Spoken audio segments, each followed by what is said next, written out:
우리가 믿는 하나님은 아주 강대하십니다. 인간이 도무지 개척할 수도 없고 어림짐작할 수 없습니다. 상상의 범위마저도 완전히 초월합니다. 바울 사도는 그래서 에베소서 3장 19절에 에베소 교인들을 향해서 하나님의 너비, 길이, 높이, 깊이가 어떠한지 깨달아서 하나님의 충만함으로, 모든 충만함으로 너희에게 충만케 되기를 기도한다고 했습니다. 그래서 믿음이라는 것은 사실은 하나님을 최대 한도로 알아나가고 그 아는 한도 내에서 내 삶에 최대 한도로 적용할 수 있는, 실현할 수 있는 실력이 믿음입니다. 그런데 바울이 단순히 하나님을 알라고 하지 않았습니다. 네 가지 디멘션을 다 언급을 했습니다. 자기가 만났고 자기가 알았던 하나님이 그만큼 풍성하더란 뜻입니다. 거기다가 하나님이 얼마나 넓은지, 얼마나 긴지, 얼마나 높은지, 얼마나 깊은지 그 끝이 도무지 없다는 거죠. 그게 1차적인 뜻이고, 그럼에도 불구하고 또 그러니까 더더욱 하나님은 반드시 입체적으로 다각도로 알도록 노력하라고 강조하는 겁니다. 우리 눈에 아무리 큰 일이라도 또 아무리 아주 사소해 보이는 일일지라도 그분의 역사는 똑같이 큰 권능으로 임합니다. 신자 개인과 공동체의 삶의 모든 측면에서 아주 세밀하고도 풍성한 은혜가 임하는 것입니다. 또 그 결과 하나님이 일단 개입하고 난 이유는 그 선한 결과가 아주 오래 갑니다. 여러 방면에 하나님만의 선으로 계속해서 심지어 후대, 자손 망대까지 영향을 미칩니다. 그럼에도 불행하게도 대부분의 신자들은 하나님을 멀리서 힐끗 한 번 본 것, 그 첫 인상만 가지고 신앙생활을 합니다. 하나님을 그렇게만 판단하고 종종 잊어버리고 그 첫 인상마저도 제대로 해상해내지 못합니다. 하나님을 너무나 표피적으로 이해하고 치우는데 오늘 보신 만나 사건도 그 대표적인 예입니다. 물론 우리는 기본적으로 하나님의 강대하심을 인정합니다. 믿습니다. 200만이나 넘는 백성을 40년 넘게 만나와 메추라기로, 말하자면 농사도 안 짓고 목축도 전혀 하지 아니한 채 먹여 살렸다는 것은 하나님의 엄청난 기적입니다. 그래서 대부분의 신자가 이 만나 사건을 삶에 어떻게 적용하는가 하면은 우리도 매일 삶에서 동일한 권능을 누리게 해달라고 요구를 하는 거죠. 그런데 하나님을 표면적으로 아는 것 이전에, 그 전에 더 기초적인 잘못을 범한 게 있습니다. 이스라엘에게 그런 기적을 베풀 수밖에 없었던 당시 상황은 전혀 고려하지 않는단 말이에요. 이스라엘이 지난 시간에 말씀드린 대로 고기를 먹지 아니한 것도 아니요, 먹을 것이 완전히 떨어진 것도 아니요, 거기다가 애국과 홍해와 마라의 선물에서 받았던 기적적인 은혜를 한 달도 안 돼서 잊어버린 것은 분명히 큰 잘못입니다. 그걸 하나님께 원망한 건 그건 죄입니다. 그러나 이 계속해서 강야로 가면은 먹을 것이 없어질 거고, 그래서 굶어 죽을 것은 분명하단 말입니다. 출애굽 당일날 12장 38절에 심히 많은 가축과 함께 또 누가 따라 나왔습니까? 중다한 잡족들, 이방인들도 함께 나왔단 말이에요. 이스라엘 사람은 노예 생활을 하니까 애굽 바깥에 나가본 적이 없지만은 이 잡족 중에는 분명히 신강야의 전문가들도 있었을 겁니다. 마라의 선물 때는 출애굽한 지 3일밖에 안 되니까 눈치를 보느라고 잠잠히 있었을 것이나 지금 이제 한 달이 지났고 그 안에서 아주 익숙해졌으니까 그 사람들이 지금 이대로 가면은 먹을 것이라고는 하나도 없는 죽음의 땅으로 지금 가고 있다. 기침해 줬을 겁니다. 그러니까 이스라엘은 미리 염려한 것은 잘못이지만 어쨌든지 간에 눈앞에 죽음을 두었기 때문에 하나님께 먹을 걸 달라고 원망한 것이다. 요한복음 6장 31절에 유대인들이 예수님에게 메시아로 온 표적을 요구했습니다. 그러면서 조상들이 광야에서 만나를 먹은 것과 같은 이적을 보이라고 했습니다. 예수님이 생명을 떡을 주겠다고 했습니다. 34절에 이 유대인들은 예수님이 주신다는 생명의 떡이 무슨 의미인지 전혀 모릅니다. 그냥 만나로 생각하고 그걸 항상 먹게 해달라. 에브리데이 먹게 해달라고 요구를 했습니다. 이 대화가 언제 있었느냐 하면은 오병이어의 기적으로 남자 5,000명 다 해서 약 2만 명의 사람을 배불리 먹인 이유입니다. 그러니까 유대인들이 예수님을 잡아서 임금으로 삼으려 했고 예수님은 그걸 피신해서 갈릴리 바다 건너편으로 왔습니다. 그러니까 이튿날까지 그곳까지 쫓아와서 요구를 한 게 그겁니다. 오병이어의 기적은 여러 가지 의미가 있지만 어쨌든 빈 들판에 그 많은 양떼들이 먹을 것이 없어서 괴로워하니까. 그래서 굶게 생겼으니까 기적을 주었단 말이에요. 만나와 메추라기가 이게 무슨 잔치에 나오는 고급 음식은 절대 아니죠. 분명히 그 맛도 무미 건조했을 겁니다. 오직 생존을 위한 비상식량이었단 말이에요. 예수님 당시의 유대인이나 오늘날 우리가 처한 이 상황이 강야처럼 나쁘지는 않는 겁니다. 그런데도 지금 만나를 요구하거나 기대한다는 것은 모세 때에 우리가 볼 때 그 완악했던 이스라엘보다도 더 못한 믿음이요. 더 욕심이 많은 것이요. 더 뻔뻔한 요구인 겁니다. 기적은 누구에게 필요한 겁니까?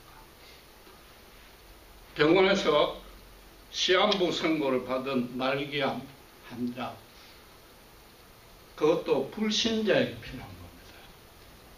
신자는 천국이 보장이 되어 있는데 더 좋은 것으로 가게 되어 있는데 수명을 연장해 줄 필요가 없는 겁니다. 신자를 정 살리는 것은 하나님이 반드시 시킬 일이 있어서 예컨대 아프리카 선교사를 보내기 위해서 다시 살리는 겁니다.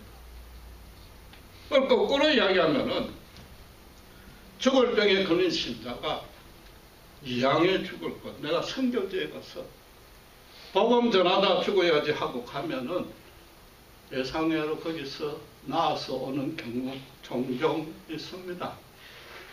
LA에서 그런 노 목사님 실제로 봤습니다. 불신자는 예수 모르고 죽는 것, 그게 얼마나 하나님의 안타깝습니까? 그래서 기적을 베푸는 거예요. 그러나 막상 그 불신자 본인으로서는 이 죽음 이유가 어떻게 되는지 전혀 모릅니다. 그냥 이 땅의 미련이 도무지 떨칠 수 없어서 어디로 올라옵니까?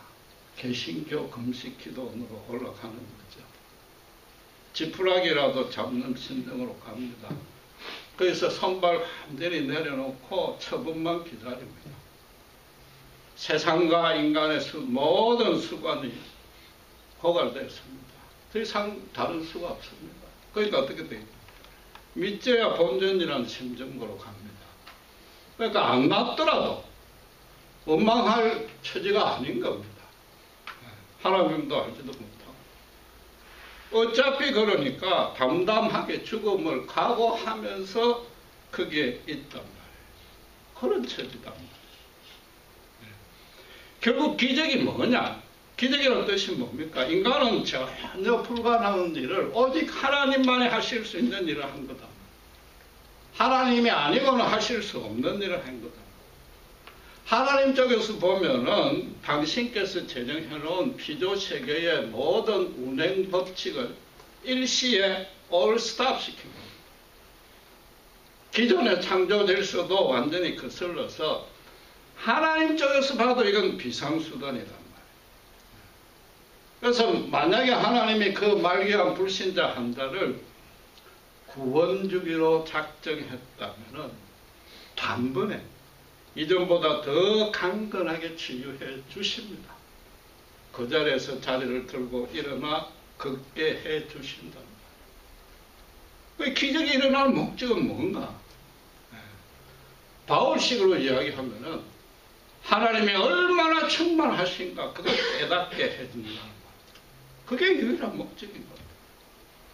그 하나님의 충만하심이 어디에 가장 충만하게 나타났습니까? 예수님의 십자가 구원 진리에 가장 충만하게 나타났다. 그 요한 사도식으로 이야기하면은 기적은 예수를 믿게 하고 그게 첫째 목적. 그 안에서 선하게 거룩하게 자라라. 그게 유일한 목적이다. 배가 고파서 기적이 일어나는 게 아니란 말이에요. 최소한도 거룩하게 자랄 요구가 있으면 그런 열망이 있고 헌신이 돼 있어야 그나마 만나 달라고 기도할 수 있단 말이에요. 그러니까 아프리카 선교지 같은 데는 예수님 알기 전에 오염된 물을 아이들이 마시면은 하루에 1000명씩 죽어 나가는 거죠. 그러나 예수 믿는 선교사가 와서 그 오염된 물을 아이들과 함께 기도하면서 먹으면은 아무 배탈도 안 나고 언제까지? 우물 탈 때까지. 다른 사람들이 우물 탈 때까지입니다. 뭘 해야 돼? 우물을 파게 해줘야지. 예수님의 권능을 실제 삶에서 체험케 해주고 예수 믿는 사람들의 사랑을 느끼게 해줘야 된다. 그때 기적이 일어난다. 이미 우리는 예수를 완전히 믿었단 말이에요. 우리도 물론 아무도 기도할 때 대박의 기적을 기도하지는 않습니다. 그렇죠. 세속적인 욕심이 많은 기도도 안 하는데 여러분 분명히 기억하실 것은 저도 마찬가지지만 우리의 모든 기도의 초점 첫째가는 조건이 어디로 갑니까? 문제는 다양해. 기도하는 제목들은 다 다양해. 그런데 모든 신자의 공통적인 바람은 더 편하게, 더 빨리, 이왕이면 손발 안 대고 코 푸는 식으로 풍성하게 신나는 열매로 응답해달라. 그게 우리 기도 초점 아니에요. 이스라엘은 어쨌든 강야로 조금만 더 들어가면 그건 죽음의 땅이니까 사실은 말기암 선고받은 함자는 마찬가지단 말이에요. 우리는 전혀 그렇지도 아니하고 항상 만나 타려고 합니다. 우리의 그 숨겨진 욕심을 하나님이 과연 모를 리가 있겠느냐. 여러분 그래서 만나 사건에서 참 기적은 따로 있는 겁니다. 그날 거둔 것이 다음날 썩는 거, 이게 기적입니다. 안식일에는 내리지 아니하고 안식일 전에는 2배로 거두게 했는데도 안식일날 남겨뒀는데도 썩지 아니하는 것. 그래서 16절의 말씀대로 사람 인명수대로 1인당 한 오멜씩 거두게 하는 것. 그렇다고 사람들이 뭐 오멜 대를 들고 나가 일일이 재면서 거두지는 아니했을 거고 많이 거둔 것 같은데 남는 게 없고 뭔가 적게 거둔 것 같은데 모자라지도 아니하는 것. 이게 기적이란 말이에요. 이게 무슨 뜻이? 하나님은 그 200만을 이스라엘을 가구수로 따지면 수십만이 되는데 그 가구별로 사람이 몇 명이고 17절에 장막 안에 있는 노약자 숫자까지 정확하게 알고 계신다는 뜻입니다. 그날 거둔 게 그 다음날 썩고 안식일에는 안 썩게 하려면 현대과학으로 오늘날 그 일을 이루려면 어떻게 해야 됩니까? 일일이 한 사람씩 재든지 숨겨놓은 거 있는지 장막 안에 가서 뒤지든지. 그럼 그 200만 원 언제 먹입니까? 그럼 전자 방식으로 이야기하면은 만나 한 알 한 알에 전자칩을 붙여가지고 자동적으로 계량하고 그걸 또 확대하거나 축소하거나 파괴하는 기능을 매일의 만나 하나하나에 붙여야 겨우 가능합니다. 하나님이 200만 명 정도 먹여 살리는 건 그건 식은 죽 먹기입니다. 눈만 깜짝하면 된단 말이에요. 마음만 먹어도 되는 거예요. 하나님이 조금만 더 여유있게 좀 많이 주고 막 이튿날 썩지 아니하도록 주면 하나님도 얼마나 편안하시겠습니까? 그러려면 구태여 강야로 이끌고 가지도 아니하지요. 지금 이거는 하나님 쪽에서 보면은 너무나 성가신 일입니다. 그분에게 성가신 일이 있다는 자체가 없지만 우리가 이해하는 식으로 얘기를 하면 이만큼 귀찮고 복잡한 일을 하나님이 지금 자청해서 하고 있단 말이에요. 여러분 헬리콥터 마음이라는 시설 용어를 아시지요? 헬리콥터가 공중에서 땅을 사사치 훑어볼 수 있듯이 자식의 일거수일투족을 감시하면서 매사에 일일이 간섭하고 지시하는 엄마가 헬리콥터 마음입니다. 지금 하나님은 마치 그런 것처럼 200만 명은 한 명 한 명에게 헬리콥터를 붙어서 하늘에서 일일이 감찰하고 계십니다. 사라에게 은혜를 원수로 갚은 여정 하갈이 강야로 도망갔습니다. 그때 마실 것, 그때도 뭐 마실 것이 중요하니까 우물 곁에서 여호와의 사자가 나타나서 만나줍니다. 그러면서 이스마엘의 장례를 약속해주고 여주인에게 돌아가라고 그랬습니다. 그러니까 이 이방 여종이 여호와도 모르는 이방 여종이 나의 고통을 이방 여종조차도 그 고통을 하늘에서 감찰하신 하나님이라 고백해 하고 그분에게 경배케 하시는 하나님이라. 여러분 또 하나 잘 아시잖아요. 선지자 엘리야가 혈혈단신으로 갈멜산에서 바알 선지자들과 그 큰 승리를 거두고 난 뒤에 극심한 탈진 현상이 생겨서 강야로 또 도망갔어요. 거기서 어떤 고백을 했습니까? 차라리 날 죽여라. 차라리 죽겠습니다.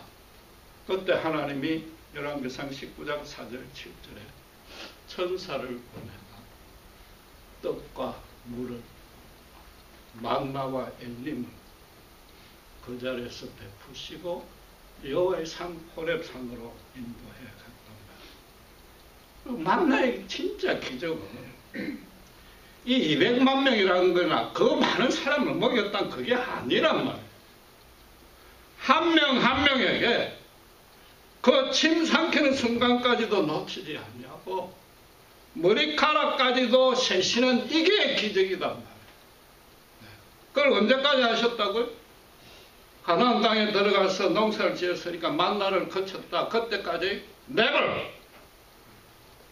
그 모든 사람의 출생 전부터 죽음 이후까지 영원토록 하나님의 백성은 그분의 손바닥에 그 일생이 새겨져 있단 말이에요.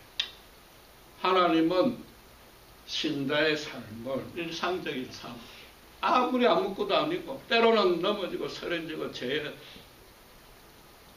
빠질지라도 그 삶을 시간 단위로 아니 분 단위도 아니고 초 단위로 놓치지 않는 겁니다. 침 삼키는 순간이 1초도 안 되잖아요. 그러면서 어떻게 인도하세요? 우리가 바라는 식으로 넘치도록이 아니고 넘치지도 아니하고 대신에 뭐예요? 부족하지 않게 인도 중이다. 그분은 우리 각자의 너비, 길이, 높이, 깊이 다 아십니다. 우리의 믿음, 성격, 여건, 주변 사람, 지금 현재 10년 내 속에 지금 뭘 생각하는 것까지 모두 정확하게 재고 있습니다. 더 정확하게 말씀드리면 하나님 그분이 지금 현재 이 모양 이 모습 그대로 그분이 붙여주신 거단 말이에요. 우리에게 깔맞춤으로 다른 사람이 보면 절대 안 맞는 모습으로 우리의 배우자, 우리의 자녀, 우리의 교회, 우리 성도들 그분이 붙여주시고 우리가 처해 있는 이 여건도 그분이 깔맞춤으로 조성해 주셨단 말이에요. 그런데도 우리는 뭐예요? 하나님의 첫인상마저도 잊고 있어요. 처음 믿을 때, 예수 처음 믿을 때 3년 동안은 기도 응답 잘 해주던데 이제 왜 응답도 안 해주나? 그래서 뭐예요? 예수 믿는 게 전혀 신나지 않아요? 힘이 빠져 있어요. 주일날 습관적으로 의무적으로 오고요. 그러면서 만날만 달라고 그러고 있어요. 여러분, 제가 목사라서 드리는 종교적인 수사가 절대 아닙니다. 나이가 들수록 하나님의 은혜가 아니고는 아무 일도 할 수 없다는 걸 갈수록 절감합니다. 이제 6학년 5반이 조금 넘어가니까 60마저도 힘들어서 우리 기성 형제 계신데 죄송하지만 정말 이 생존조차도 주님이 안 붙들어 주시면 못 하겠다는 게 이제 조금씩 절감되기 시작합니다. 여러분 노골적으로 표현해서 죄송한데 인생이라는 건 어차피 죽음으로 가는 여정일 수밖에 없습니다. 그래서 인생을 살아가는 가장 바람직한 태도는 여러분 그 기도원에 올라간 말기암 환자처럼 사는 겁니다. 뜨겁게 믿고 이게 아니고 인생을 살아가는 가장 현명한 태도이자 가장 믿음이 바로 선 태도가 그런 태도란 말이에요. 그 사람이 뭐 하나님을 원망할 처지가 전혀 안 되잖아요. 하나님 앞에 의심하고 불만을 갖다 댈 일이 없잖아. 살리든 죽이든 마음대로 하라는데 의심해도 그건 아무 부질없는 짓이에요. 죽음을 바로 앞두고 담담하게 그냥 하나님이 끄는 대로 하는 거예요. 그게 하나님의 강대하심인 거예요. 얼마나 강대하시냔 말이에요. 그 앞에 우리가 괜히 믿음 좀 좋다고 말씀 좀 좋다고 기도 잘한다고 역시 그게 뭐가 있느냔 말이에요. 정말 그 손바닥 안에 새겨져 있다는 그 손바닥 안에서 춤추는 꼴밖에 안 되는 거다. 그걸 평생도록 잊지 아니해야 된다. 하나님을 강대하신 하나님을 입체적으로 파악할 수 있는 유일한 길은 여러분 성경입니다. 성경.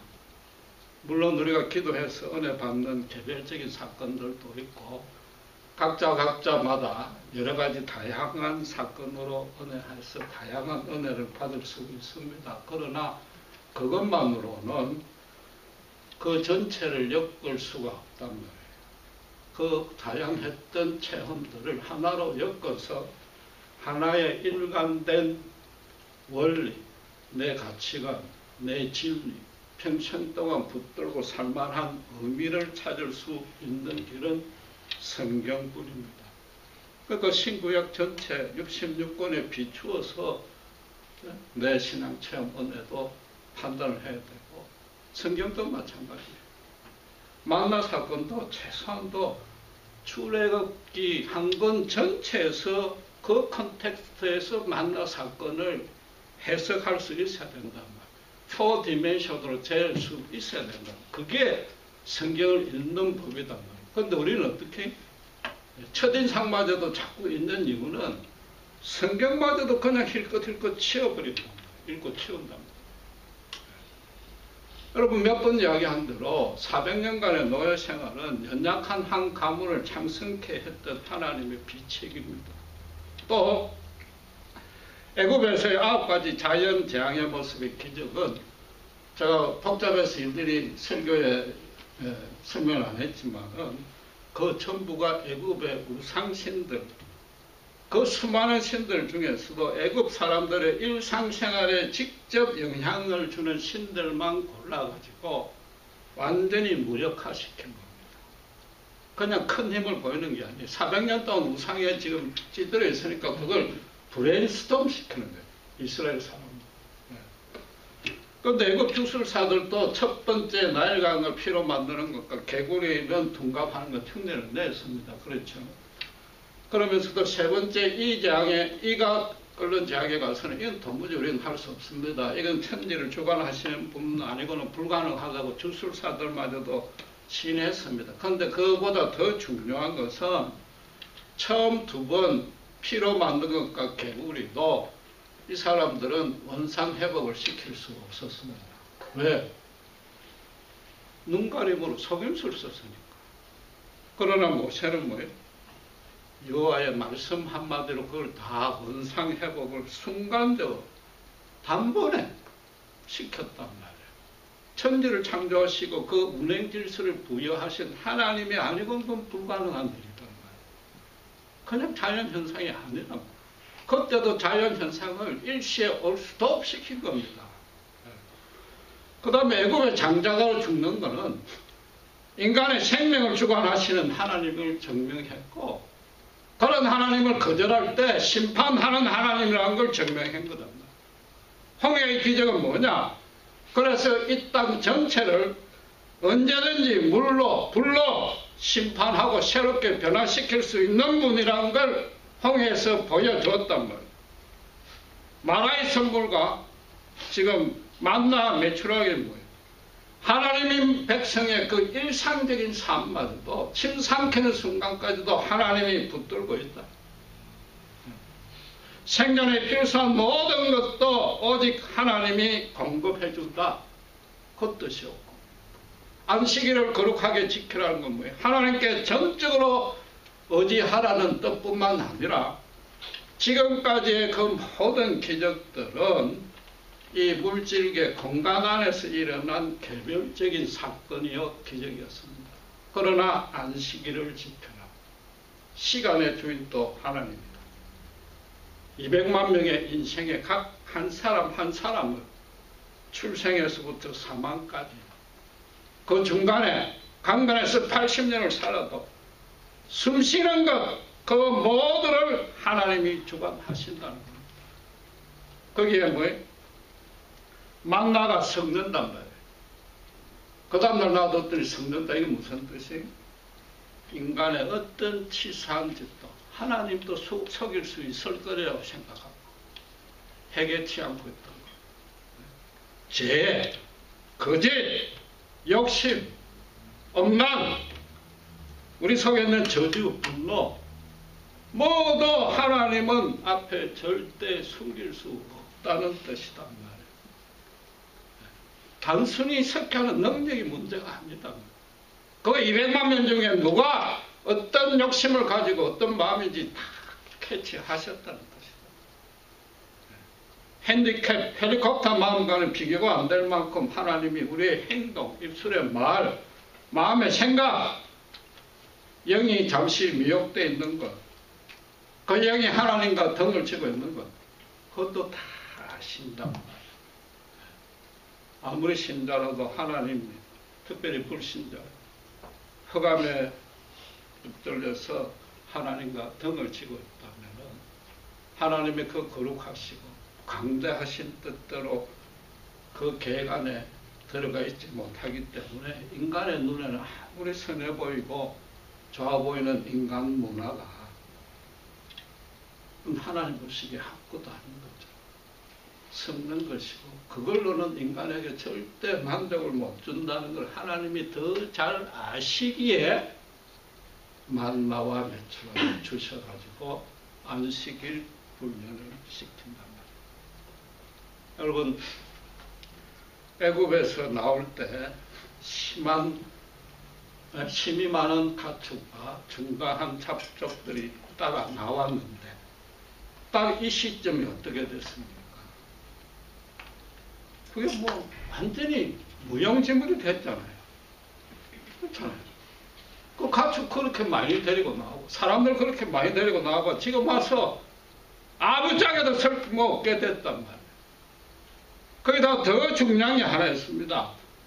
출애굽날 이스라엘 사람이 가장 먼저 챙긴 게 뭡니까? 은금 괴물이잖아요. 우리나라도 그걸 먼저 챙겼을 거 아니에요.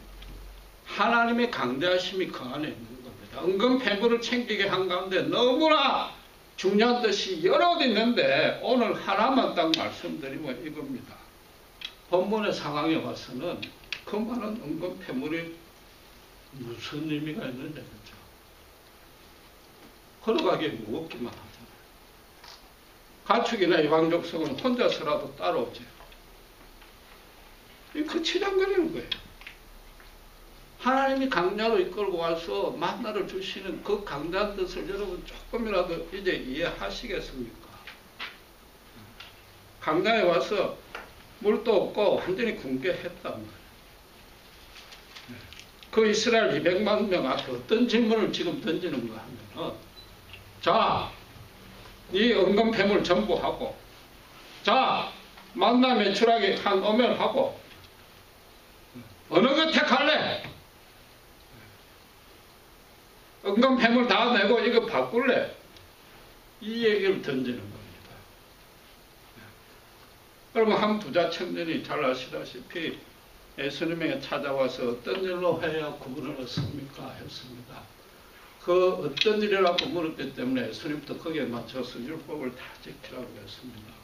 이 본인은 이스라엘 사회 중에서 제일 잘 지킨 사람입니다.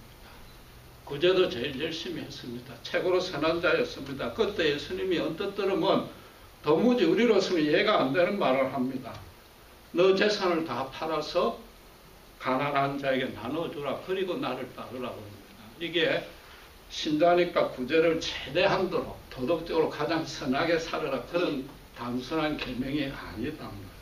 오늘 본문의 상황하고 일치하는 거예요.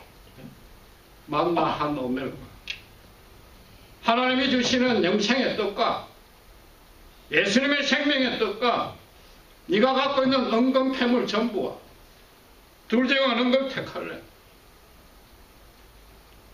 하나님과 돈과 부귀를 나누고 누구를 주인으로 삼을래? 그때 그 청년은 돈을 주인으로 삼고 돌아갑니다. 구제를 못해서 돌아간 게 아니란 말이에요. 우리가 하나님에게, 예수님에게 맨날 요구하는 건 만납니다. 거기에 대해서 예수님의 항상 대답은 그건 다 섞는 거다. 섞지 않는 참 생명. 예수님 당신의 살과 피를 먹고 마시지 아니하면 살아도 죽는 것이라고. 예수님은 대답은 그것뿐입니다. 그게 오늘 본문의 만나와 안식일의 교정이란 말이에요. 몇 번 말씀드렸지만 부패가 있지만은 하나님은 우리의 생존을 보존합니다. 만나와 매출하게 주는 건 하나님 책임입니다. 그래 안 하면 하나님의 직무유기입니다. 여러분 제발 먹고 마실 것 염려 마세요. 그건 간단내가 맨날 젖달라는 그 정도 수준밖에 안 된단 말이에요. 첫인상, 힐끗본 첫인상 그것 가지고 하나님 잘 믿는다고 그런단 말이에요. 그게 아니란 말이에요. 정말로 제대로 믿는 사람은 나중에 최악의 경우 어떻게 됩니까? 순교밖에 더 하겠어요? 그건 사실은 최악의 경우가 아니라 그건 최선의 얼마나 영광스러운 일이냐는 말이에요.